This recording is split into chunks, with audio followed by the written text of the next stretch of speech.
Hello friends, welcome to my YouTube channel. आज का हमारा टॉपिक है निर्देशन पद्धति, जिसको इंग्लिश में सैम्पलिंग मेथड कहा जाता है। इंट्रोडक्शन। निर्देशन का सिंपल अर्थ है संपूर्ण समवर्ग की वह छोटी इकाई जो संपूर्ण समवर्ग का प्रतिनिधित्व करती है। संपूर्ण समवर्ग का वह अंश होता है जिसमें अपने समवर्ग की समस्त विशेषताओं का स्पष्ट प्रतिबिंब रहता है। मतलब एक निर्देशन अपने समस्त समूह का लघु चित्र होता है। मतलब कि ये एक सिंपल निर्देशन से इसका मतलब है कि जो संपूर्ण वर्ल्ड मतलब यूनिवर्स है उसकी वह छोटी सी इकाई होता है और उसका वो प्रतिनिधित्व करता है।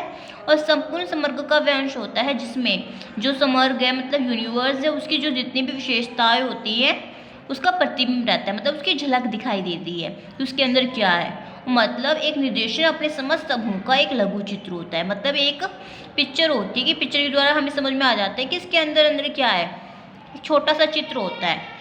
मीनिंग अर्थ, इस विधि में अनुसंधानकर्ता समवर्ग में से कुछ इकाइयों को प्रतिनिधि के रूप में चुनकर उनका अध्ययन करता है। मतलब कि जो अनुसंधानकर्ता होता है, जो रिसर्चर होता है, वो यूनिवर्स में से कुछ इकाइयों को चूज कर लेता है, चुन लेता है और प्रतिनिधि के रूप में मतलब अपना रिप्रेजेंटेटिव के रूप में उनको चूज कर लेता है, चुन लेता है और उनका अध्ययन करता है। दैनिक जीवन में मतलब हमारे जो रोज़मर्रा की जो जिंदगी है उसमें भी हम निर्देशन विधि का उपयोग करते हैं। कैसे करते हैं देखते हैं। जैसे केवल एक बूंद रक्त की परीक्षा करके जो डॉक्टर होता है रोगी के रक्त के बारे में निष्कर्ष निकाल लेता है कि जो व्यक्ति है उसको कोई बीमारी है या नहीं है और क्या बीमारी है उसको वो पता कर लेता है। परिभाषाएं। एमबी पाटन के अनुसार एक निश्चित संख्या में व्यक्तियों, मामलों या निरीक्षणों का एक समग्र विशेष में से निकालने की प्रक्रिया या पद्धति निर्देशन कहलाती है। गुड एवं हॉट के अनुसार एक निर्देशन, जैसा कि इसके नाम से ही स्पष्ट होता है कि एक विस्तृत समूह का एक लघुतर प्रतिनिधि है, मतलब एक छोटा सा प्रतिनिधि होता है। विस्तृत समूह मतलब कि जो यूनिवर्स होते हैं उसके अंदर जो विभिन्न ग्रुप्स होते हैं उनका एक छोटा सा प्रतिनिधि होता है, मतलब कि उनके बारे में जानकारी प्रदान करता है हमें। विशेषताएं। फर्स्ट है हमारी समग्र का प्रतिनिधित्व, मतलब कि जो यूनिवर्स होता है उसका ये प्रतिनिधित्व करता है। एक श्रेष्ठ निर्देशन समग्र मतलब यूनिवर्स में से का सही निर्देशन करता है अगर निर्देशन अध्ययन क्षेत्र में पाई जाने वाली भिन्नताओं एवं समानताओं को सामने रखकर उपयुक्त निर्देशन पद्धति के द्वारा किया जाता है तो निर्देशन प्रतिनिधिपूर्ण होता है, मतलब सही प्रतिनिधित्व करता है।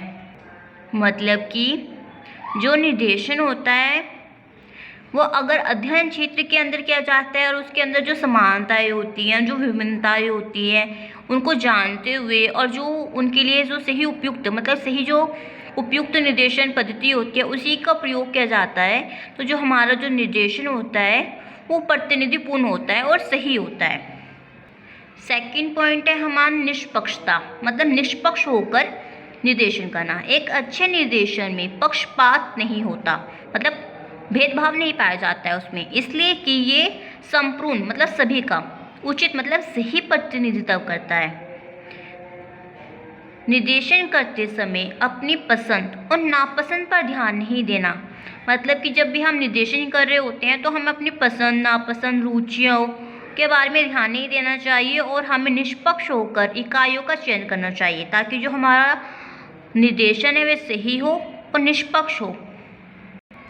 थर्ड पॉइंट हमारा है तर्क पर आधारित। निर्देशन तर्क पर आधारित होना चाहिए क्योंकि तर्क ही निर्देशन निष्पक्ष और प्रतिनिधित्वपूर्ण नहीं हो सकता। इसलिए अच्छे निर्देशन के लिए अनुसंधान समस्या की प्रकृति के आधार पर सबसे उपयुक्त विधि का चयन और चुनाव करना बहुत ज़रूरी है।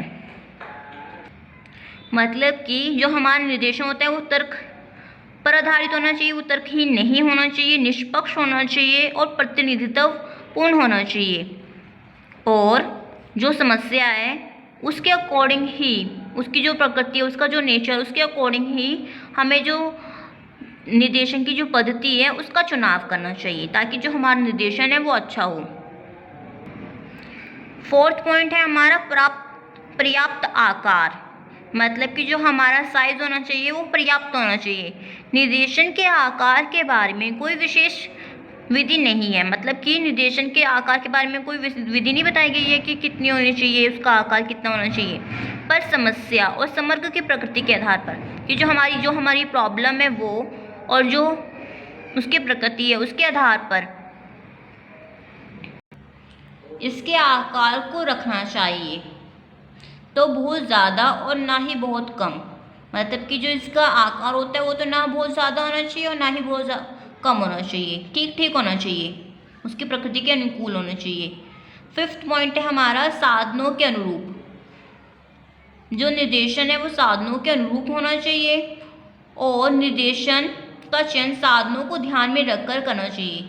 क्या निर्देशन किस प्रकार से करेंगे इसका हमें ध्यान रखना चाहिए कि हमारे जो साधन है, जो हमारे मीन्स हैं, हम उनका किस प्रकार से प्रयोग करेंगे और कौन कौन से हमारे पास मीन्स हैं, ताकि ये प्रतिनिधित्वपूर्ण हो और सुगमता के साथ निर्देशन किया जा सके। सिक्स पॉइंट है हमारा उद्देश्य के अनुकूल, कि जो अभी हमारा ऑब्जेक्टिव होता है उसी के अनुकूल होना चाहिए हमारा निर्देशन उद्देश्य के अनुकूल होना चाहिए, ताकि निर्देशन उस जन समूह से किया जाए जिसका अध्ययन किया जा रहा है, मतलब कि जो हमारा निर्देशन है जिसके बारे में हम निर्देशन कर रहे हैं, जो समस्या है, जो ग्रुप है, वही हमारा उद्देश्य होता है, उसी से ही हमें निर्देशन करना चाहिए। किसी और जगह पर जाकर या किसी और विषय से रिलेटेड हमें अध्ययन नहीं करना चाहिए।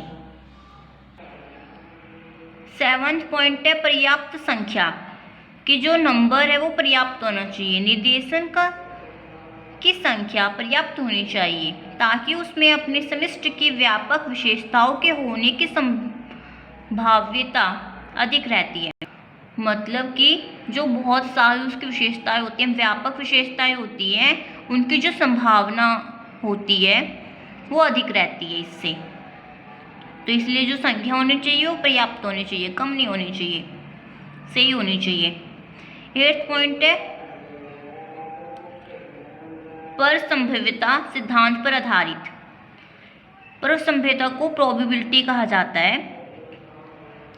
निर्देशन परसंभाव्यता मतलब प्रोबेबिलिटी के सिद्धांत पर आधारित होनी चाहिए, क्योंकि तभी प्राप्त निष्कर्षों के आधार पर सही आकलन लगाए जा सकते हैं, मतलब कि जो हमें निष्कर्ष प्राप्त होते हैं उनसे हम सही आकलन लगा सकते हैं। और निर्देशन का आधार रैंडम होना चाहिए, मतलब कि कोई भी इकाई हो उसको हमें चूज कर लेना चाहिए, नंबर या फिक्स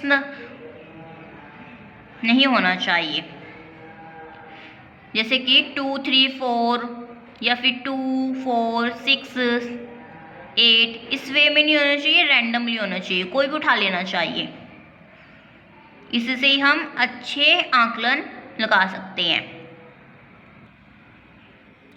आंकड़ों के संकलन में नियंत्रित स्थितियों का होना,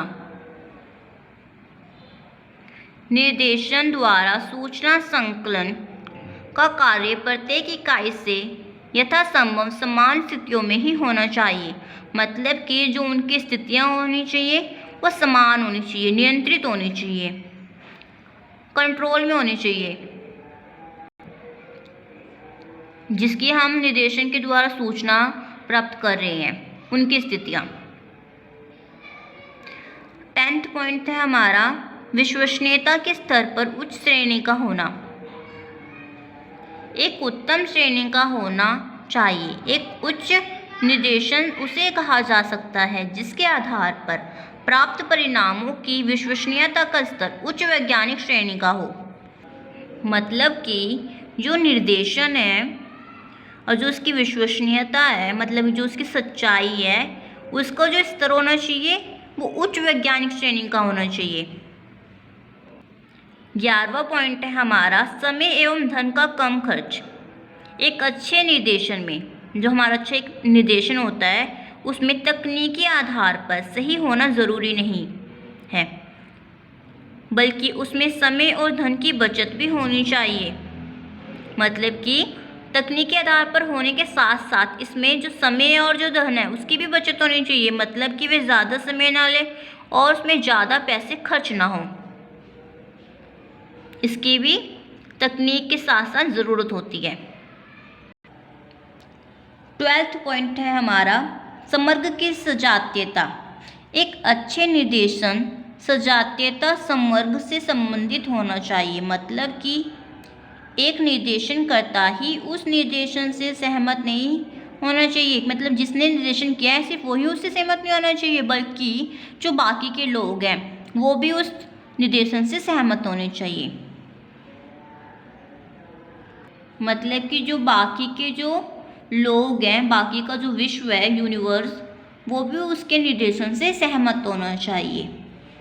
हमारी सिर्फ ख्याली पुलाव या हमारी सिर्फ किसी एक व्यक्ति के जो निर्देशन करता के ही उसमें विचार सम्मिलित नहीं होने चाहिए।